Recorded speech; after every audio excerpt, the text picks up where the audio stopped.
morning. We'll start with a halacha about Tu B'Shvat. Today's Tu B'Shvat, Chag Lilanot. It's Rosh Hashanah Lilanot. Now, the halacha of Tu B'Shvat is the Rosh Hashanah of Ilanot, is directly connected with what we've been learning in Shviis for the last few days. We learned that in order to determine when you give meiser for a particular fruit, it depends on chanata. When did the fruit blossom? So the Rambam Shita was chanata. Chanata is when the fruit is 1/3 ripened.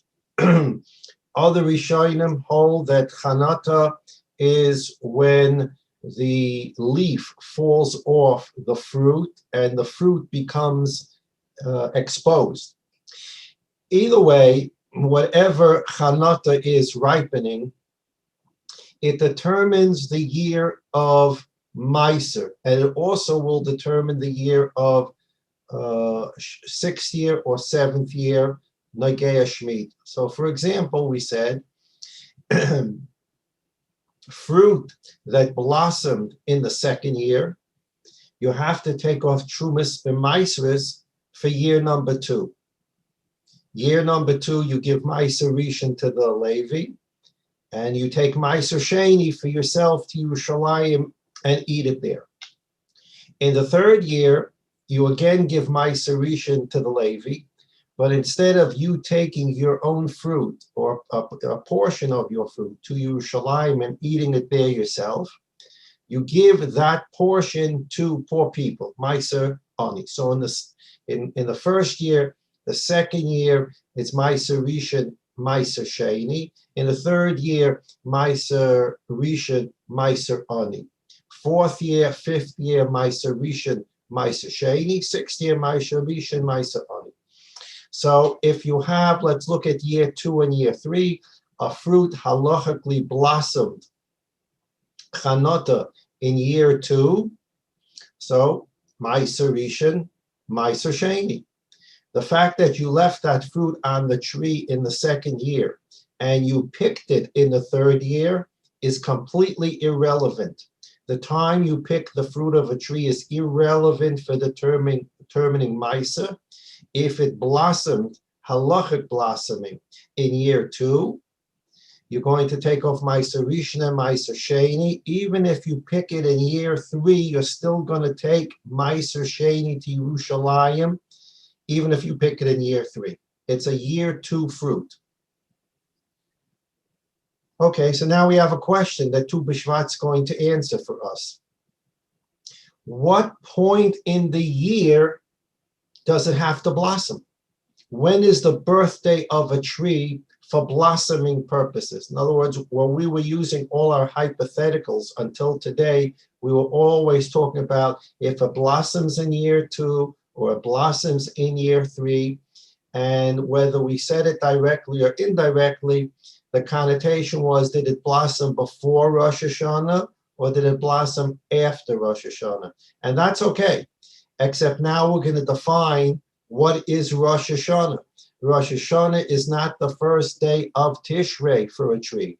Rosh Hashanah is Tu B'Shvat for a tree. So now let's read. I'm going to read for you. It's not in your Mishnah. I'm going to read for you the first Mishnah in Maseches Rosh Hashanah. The Mishnah says, Habar Rosh Hashanah Hey. There are 4 Rosh Hashanahs. We all are familiar with the Rosh Hashanah on the first day Tishrei for human beings. The Mishnah then counts 3 additional Rosh Hashanahs, and one of them is Rosh Hashanah Le'ilanot. Be'echad B'Shvat Rosh Hashanah Le'ilan. On the first day of Shvat is the Rosh Hashanah of trees. Rosh Chodesh Shvat. K'divrei Beis Shammai, according to the opinion of Beis Shammai. Beis Hillel Omrim, Beis Hillel say the Rosh Hashanah for trees is B'chamisha Asar Bo. The 15th of Shvat is the day that is the Rosh Hashanah for trees. What does that mean? That means as follows. We now have a full equation. A tree blossoms before Rosh Hashanah, or did the tree blossom after Rosh Hashanah? But now we're going to add a definition to the word Rosh Hashanah. When we're talking about the blossoming of a fruit of a tree, we're not talking about the Rosh Hashanah of the first day of Tishrei. We're talking about the Rosh Hashanah of trees. Rosh Hashanah is 15th of Shabbat. So I'm going to now read for you the Rabbeinu Ovadia Mibar Tanura in Maseches Rosh Hashanah, and he's going to give you two examples. Le'inyan Meiser Peiros, she'ei ma'asrin peiros ilan shechontoi koidem Shabbat, al shechontoi la'acha Shabbat, de be'ilan azlinan basa chanota. Remember, we said that there are several differences, several nafkaminas to know when, what year a fruit belongs to. First issue, between year one and year two. Year one and year two appear to be exactly the same. Year one of the cycle, Ma'aser Rishon, Ma'aser Sheni. Year two of the cycle, Ma'aser Rishon, Ma'aser Sheni. So what's the difference between year one and year two? Just mix all the fruits together, and you're going to take Ma'aser Rishon and take Ma'aser Sheni, but you're not allowed to do that. As we mentioned, we learn out from the Chazal learned out from a pasuk that you have to take off Ma'aser by the year. In other words, you pick pomegranates that blossomed in year one. You have to take off Ma'aser from those pomegranates.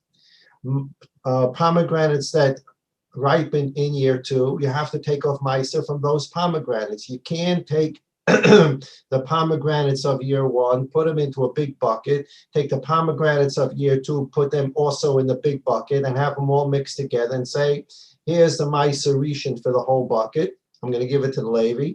And here's the Ma'aser Sheni for the whole bucket that I'm going to take to Yerushalayim. You can't do that because assuming that you have 100 pomegranates in there, so you're going to take off, let's say, 10 pomegranates. We're not going into Ma'aser Rishon, Ma'aser Sheni, how much the percent. Just make believe it's 10. So you have 60 pomegranates that blossomed in year one. And from those 60, you need to take 6 off from the year one blossom pomegranates. In year two, 40 pomegranates blossom. You need to take off 4 from the year two blossom pomegranates. It has to be done by the year, even though it's the same thing. It's the same Ma'aser. If you mix them all into a big bucket, now you have 100 pomegranates, and you say to yourself, well, it doesn't make a difference whether 60 grew in the first year and 40 in the second year, or 70 in the second year and 30. It doesn't make a difference. Altogether, it's 100. Anyways, I'm taking off the same Ma'aser Rishon and Ma'aser Sheni, so I'm going to take out 10, and I'm done. You're not allowed to do that.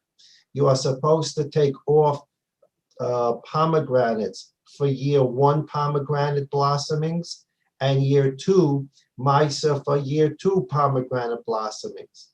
How do I know what blossomed in year one versus blossomed in year two? So now the Rav tells us, she'ei ma'asrin peiros ilan shechonto koidem Shabbat, al shechonto la'acha Shabbat. The birthday of the tree is Chanota. We have to know when did the fruit blossom. If it blossomed before Tu B'Shvat, that fruit belongs to last year. If it blossomed after Tu B'Shvat, that fruit belongs to this year. So today, we're in the 6th year. Fruit that you have in your garden that blossomed before today, halachic blossom before today, those fruits are considered fruits of the 5th year. And therefore, you would take off Ma'aser Rishon and Ma'aser Sheni. Fruits of the tree that blossom beginning today for the rest of the year are now considered fruits of the 6th year. and you will take off Meiser Rishon and Meiser Ani. They're 6th-year fruits. So while we've been talking till now about did it blossom before Rosh Hashanah or did it blossom after Rosh Hashanah, that was correct. Today we get the definition of what Rosh Hashanah is for a tree. It is not the first day of Tishrei, it is the 15th of Shabbat. She'osam peirosh shechantu me Rosh Hashanah shel Shana. So going back to the original example, if this were year 2, so again, year 1 and year 2 have the same Meiser rules, Meiser Rishon, Meiser Sheni. Those fruits that blossom before today, making believe today this is year 2 of the cycle, those fruits that blossom before today are considered year 1 fruit, and you put it in the year 1 bucket, and you take off Meiser. Those fruits that will blossom after today in year 2 are year 2 fruits, and you put it in year 2 bucket. And even though from both buckets you're going to take off Meiser Rishon and Meiser Sheni, you keep the bucket separate. Meiser Rishon, Meiser Sheni for year 1 fruits, Meiser Rishon, Meiser Sheni for year 2 fruits. How do I know if it's year 1 fruit or year 2 fruit? If it blossomed before today, and this is year 2, blossom before today, it's year 1 fruit. If it blossoms after today, year 2 fruit. That's the first difference. The second difference is if we move further into the cycle, and it is year 3, or like we have it year 6 right now. If it blossomed before today, it is last year's fruit.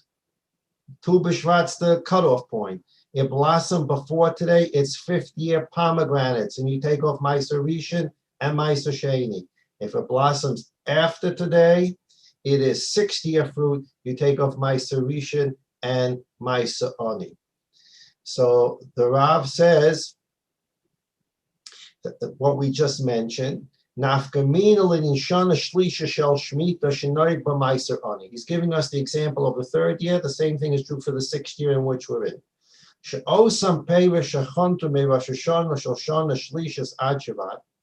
Any fruit that blossomed this year until today, it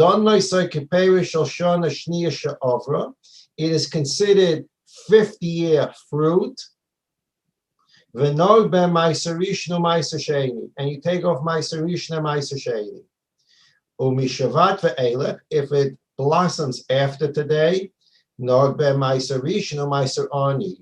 That's 6th-year fruit, and it's Meiser Rishon and Meiser Ani. So again, we talk about the fact that fruits of a tree are determined when they blossom. Okay, now I need a date for the blossoming. What is the date that cuts off? Apologize for the interruption.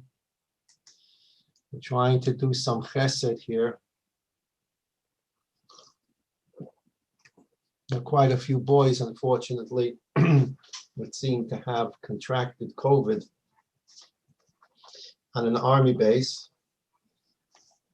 And some of them don't have the chayalim bodedim. There are all kinds of technical issues that they have nowhere to go to do their bidud. So we're trying to help out and find them places. Okay, so that's the great significance of Tu B'Shvat. It is a halachic significance in the sense that determining Meiser for fruits of the tree, we say, did it blossom before Rosh Hashanah, or did it blossom after Rosh Hashanah? But now we need to know what Rosh Hashanah are we talking about. For trees, fruits of tree, we're not talking about the first day of Tishrei. Fruits that blossom before the 15th of Shabbat are last year's fruits. Today's the 15th of Shabbat. It's almost Purim. So we're Tishrei, Cheshvan, Kislev, we're 3.5 months into the new year. Tishrei, Cheshvan, Tishrei, Cheshvan, Kislev, Teves. We're 4.5 months into the new year. If you went out, go out 4.5 months into this year, 4.5 months into the 6th year, and you have fruits that have blossomed before today, those fruits are not 6th-year fruits. Those fruits are 5th-year fruits. 4.5 months into the 6th year, those fruits, because they blossom during this 4.5 month period, have the status of 5th-year fruits, and you take off Ma'aser Rishon and Ma'aser Sheni. If they blossom after today, halachic blossoming, then they are 6th-year fruits, and you take off Ma'aser Rishon and Ma'aser Ani, and that's the tremendous significance, halachic significance of Tu B'Shvat. And the same thing is going to happen when we turn to Hilchas Shemitah. Let's take an easy example. It's the 8th year, the year after Shemitah. Fruits that blossom during the 8th year before Tu B'Shvat, you're 4.5 months after Shemitah ended. It's the 8th year, the first year of the new cycle, and fruits on the tree are blossoming. And it's before Tu B'Shvat. Those fruits are 7th-year fruits, even though it's 4.5 months into the 8th year. Those fruits are designated 7th-year fruits because they blossomed during the first 4.5 months of the 8th year. Up until Tu B'Shvat, those are 7th-year fruits and have Kedusha Shviis. If they blossom after Tu B'Shvat of the 8th year, those fruits are now 8th-year fruits. They belong to you and they have no Kedusha Shviis. And I'm saying this now, this is very superficial halacha about Shemitah. There are a lot of additional halachas you need to know. I'm just giving you an example of the significance of this Tu B'Shvat day for determining what year does a fruit belong to. 5th year, 6th year, 6th year, 7th year, 7th year, 8th year. It depends if it blossomed before Rosh Hashanah or after Rosh Hashanah. But what's Rosh Hashanah for a tree? Rosh Hashanah for a tree is Tu B'Shvat. Did it blossom before Tu B'Shvat or after Tu B'Shvat? Let's now go to the last Mishnah in Perek Beis.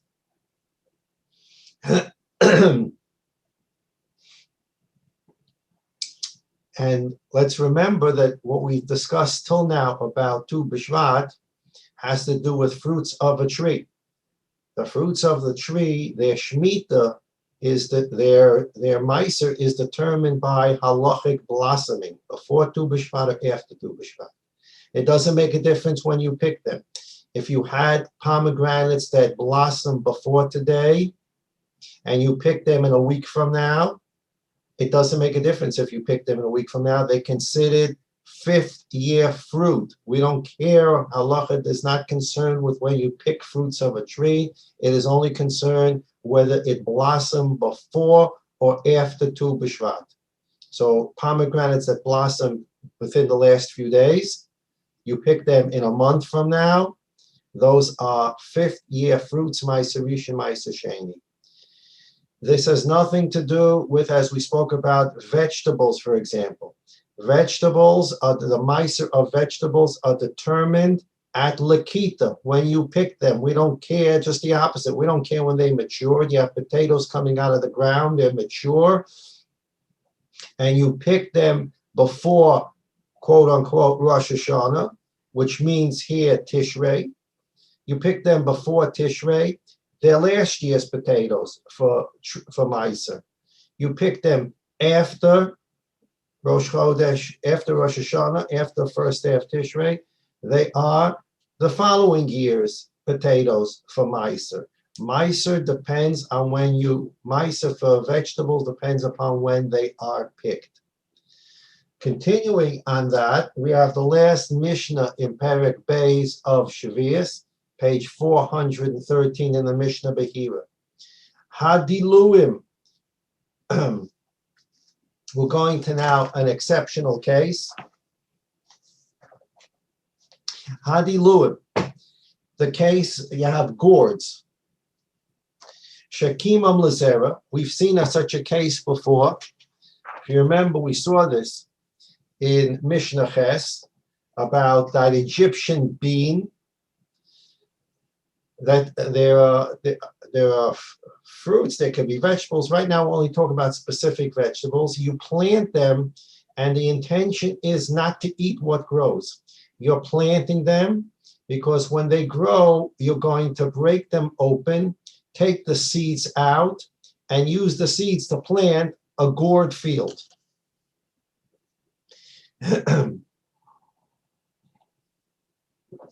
Hadiluim gourd shekimam lezera.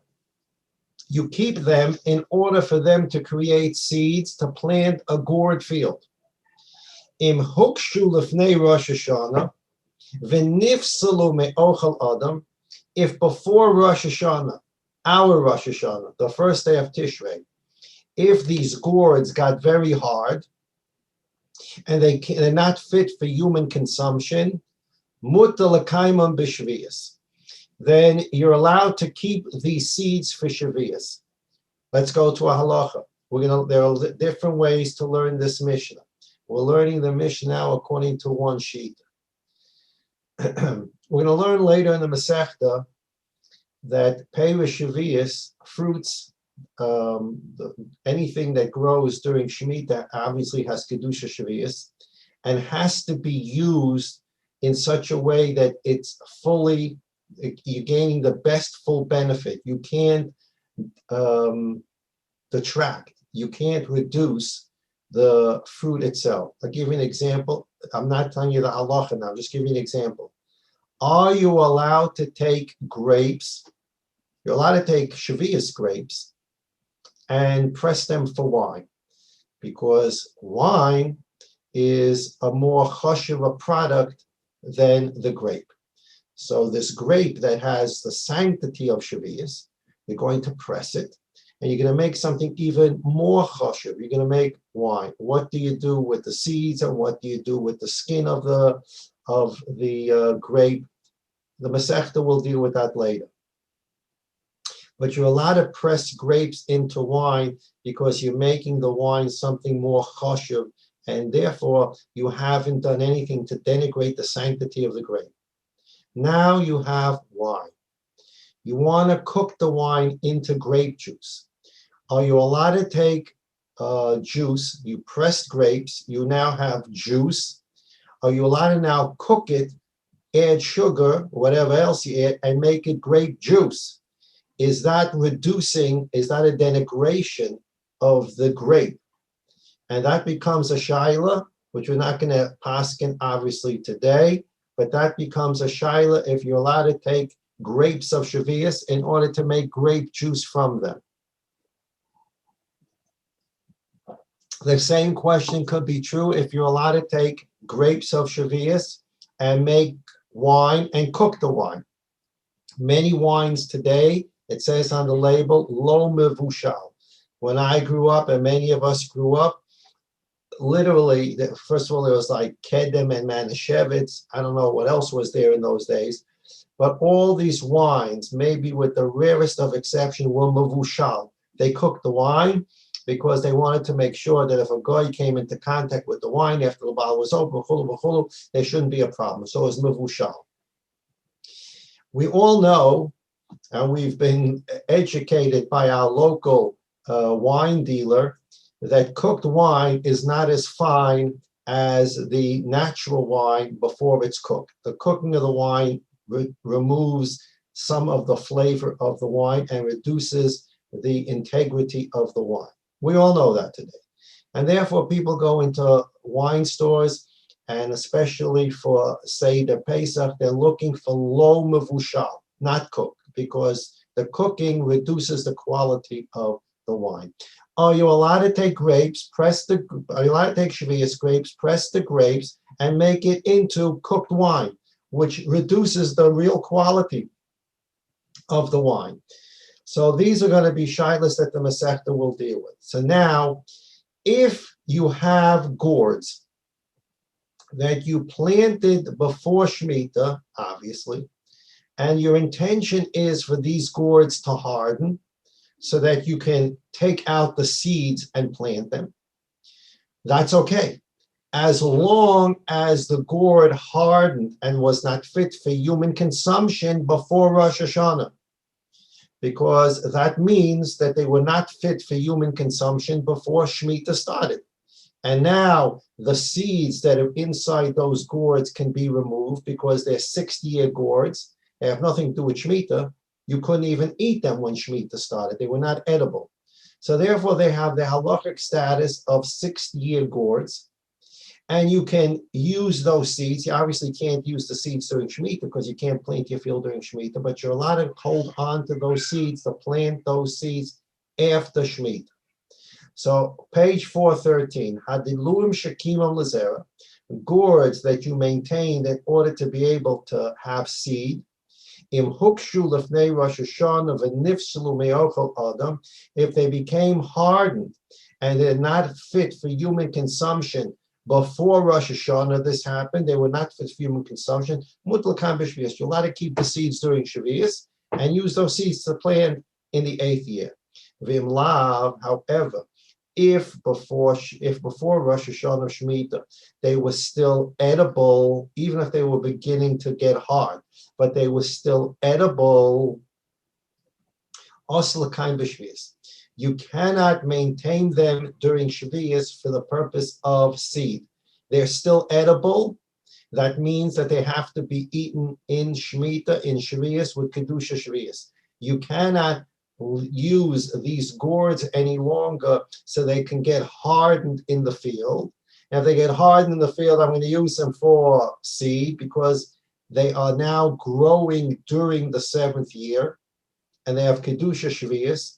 To let them harden and use the seed for planting the following year is a reduction in the Kedusha Shviis because they're edible. Shemitah started and they're edible. Then you have to eat it. You can't allow it to harden and become not edible so that you can use it for seed. Hatamara shalahem, the buds that grow on these gourds, asuros b'Shviis. They are usher in Shviis, whether they're edible or not edible, regardless of whether they're edible or not edible before Shemitah started. The buds of these type of gourds have Kedusha Shviis. And the reason for that is appearance. The buds of this kind of gourd, even when they harden, they have the same appearance outside as ones that haven't hardened. Therefore, if you're eating these things, the farmer goes into his field, he collects all the buds from his gourds, and he puts them in a bucket, he takes it into his house. People don't know whether those buds are hardened before Rosh Hashanah, hardened after Rosh Hashanah, and they think this man is violating Shviis. It looks like he's violating Shviis. There's a maris ayin. You cannot tell the hardened bud from the not hardened bud. You don't know when it hardened. You don't know if it's, and therefore you don't know if it's edible or inedible. If it's inedible, it's okay, but if it's edible, it's not okay. You can't tell the difference, and people begin to suspect that their neighbor is violating Shviis, and therefore the buds of the gourd cannot have Kedusha Shviis, and they have to be eaten with all the rules of Shviis, which we haven't yet learned. Umabitzim ba'afalav, Divrei Reb Shimon. This is again going to bring us into the rules of watering a field, and these halachas of watering a field can make you a little nervous when you learn Masechta Shviis. We learned several Mishnayos ago certain rules about watering a tree. Can you water it from the top? Can you water it at the root? Now we're going to have some more watering, and it can get you nervous as you learn Masechta Shviis. All the rules of watering were not put into one Mishnah. They're in different places, and it can become very confusing. I appreciate that. Everybody just be patient. We're going to learn the Mishnayos as they come about watering during Shemitah. And Yet Hashem, we're going to get to Rav Ramon's Sefer. We're going to understand the rules about watering your garden, watering your tree, etc. So here we have another watering rule. I just want to remind everybody again that watering a field during Shemitah is permitted according to the Torah. The Torah only prohibits 4 specific things that cannot be done during Shemitah. And we we assume, the halacha assumes that plowing, although plowing is not mentioned in Parshas Bahar, at the end of Chumash Vayikra, Parshas Bahar lists the 4 things you can't do during Shemitah. You can't pick grapes, you can't prune a vineyard, you can't plant. Okay, so, and we know that you can't plow. Watering is not one of the things that the Torah says you can't do, but it's rabbinically prohibited. What does rabbinically prohibited mean? Rabbinically prohibited carries with it the standard rule, Heim Amru v'Heim Amru. Heim Amru v'Heim Amru means they said it, and they can make the rules as they please. In other words, the Torah says something, that's the way it is. When the Rabbanan make a rule, they decide what the rule will look like, what the exceptions will be. It's a rabbinic rule. They can delineate the exact parameters of the rule, and they can make exceptions to it. So whenever we're learning the rules about watering a tree or watering a field, we're dealing with a rabbinic prohibition, not a biblical prohibition, and therefore we have the rule of the Chachamim set the rules of watering. So the Mishnah now says, "Umarbitzin ba'afalavan," you can water a grain or a vegetable field during Shviis. In other words, we're learning the Mishnah simply now according to the Rav. This is a tremendous chiddush. Rabbi Shimon says, and we've mentioned this several times, the purpose of Shemitah is not that HaKadosh Baruch Hu wants Eretz Yisrael to be a churban. The purpose of Shemitah is not so that everything dies in the field. That's not the purpose of Shemitah, chas v'shalom. So, biblically, a field can be watered. Otherwise, everything's going to die. Chachamim prohibited watering, and they gave the rules of the watering. According to Reb Shimon, you have a offer lovan. You have a field which we call the stay lovan. It's a great. We talked about this earlier in the Masechta. Stay lovan, the white field. The white field means grains or vegetables grow there, and they're growing there during Shemitah. Now, how are grains and vegetables growing in the 7th year? You already plowed the field in the 6th year. You cut down all the grain. If you replanted the field in the 6th year, the grain basically grew in the 6th year. It doesn't take that long for grain to grow, and then we get to all the rules of planting in the 6th year and growing in the 7th year. And that's where this Mishnah becomes a little complicated. What grain are we talking about here? When was it planted? Obviously, it wasn't planted in the 7th year. However it is, there's grain or vegetables in the field in the 7th year. Rabbi Shimon says you're allowed to water them. You don't have to watch them die. However, this grain or these vegetables are popping out of your field. There could be here, we're talking about this rule of Shviis, which is a sugya in itself. Shviis are, for our purposes, natural growths. Many times a person has, let's say, a tomato field. He picks all the tomatoes in the 6th year, and then there are tomatoes popping out of the ground in the 7th year. He didn't plant anything, but seeds have been left, seeds dropped on the ground, rain came, and you have tomatoes popping up in different places of the field. The person didn't plant anything. What do you do with those tomatoes. That's one of the definitions of Svichim. We're not going to get into Svichim now because we would be here for many, many days to even discuss Svichim.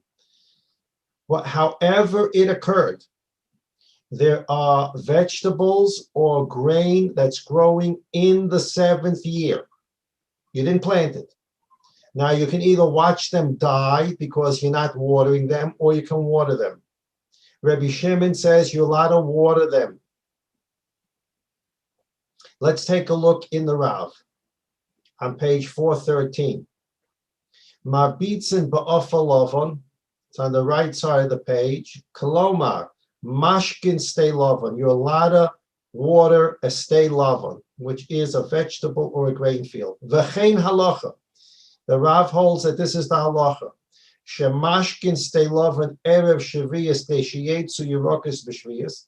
You're allowed to water a grain, vegetable field the entire 6th year.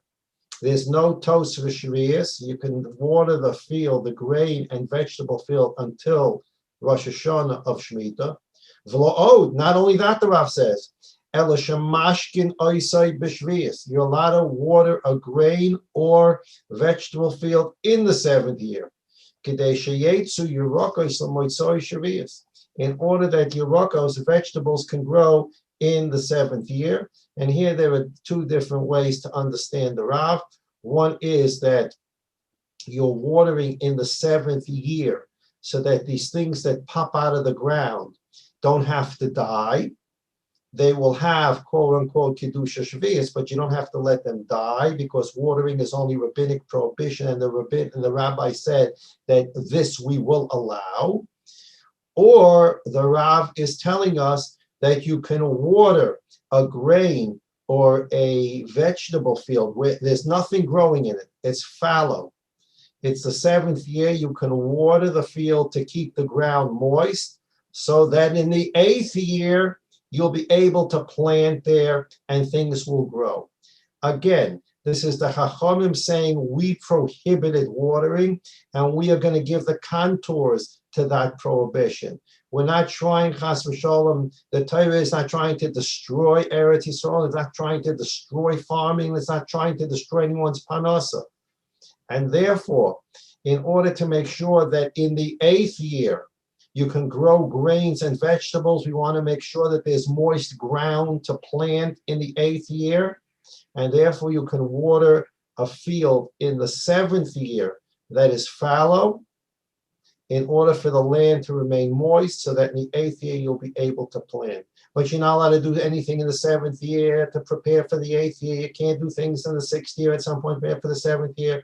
This is all true, remember, when we're dealing with tos v'shvius and biblical prohibitions. You can't plow a grain field or a vegetable field after Pesach. You can't plow a tree field after Shavuos. That's tos v'shvius with the addition of the rabbinic prohibition that brings us to Pesach and Shavuos. As we said many times, today, unfortunately, we don't have the Beis Hamikdash, Yibana Hayoim B'Tzayin Hashem. We're going to have tos v'shvius. But plowing is a biblical has a biblical source to it, and therefore there's nothing for the Rabbanim to do here. This is absolutely prohibited. So therefore, there's a din tos v'shvius, and you can't do things in the 6th year for the 7th year, and you can't do things in the 7th year for the 8th year. Here we're talking about watering. Watering is a rabbinic prohibition, and the Rabbanim said these are the contours to our prohibition. Reb Shimon holds you're allowed to water a field in the 7th year, either for the things that are growing there naturally, you didn't plant them, so they don't have to die, or to simply water a fallow field so that it will be moist for the 8th year. It's our prohibition, and we're giving you permission to do this. The Reb Shimon, that's the opinion of Reb Shimon, and the Rav, as we just read, says that that's the halacha. Reb Elazar ben Yaakov Oser, page 414, the Mishnah Behira, Reb Elazar ben Yaakov says this is prohibited. You cannot water a field in the 7th year. However, notwithstanding Rebbe Elazar ben Yaakov himself saying that you can't water a vegetable field or a grain field in the 7th year to moisten it up for the 8th year. Rebbe Elazar ben Yaakov says, I do admit one thing. Mamarsim ba'ores b'shvius. You're allowed to soak a rice field during Shemitah, because if you don't, it's all going to die. Rice needs a tremendous amount of water to grow.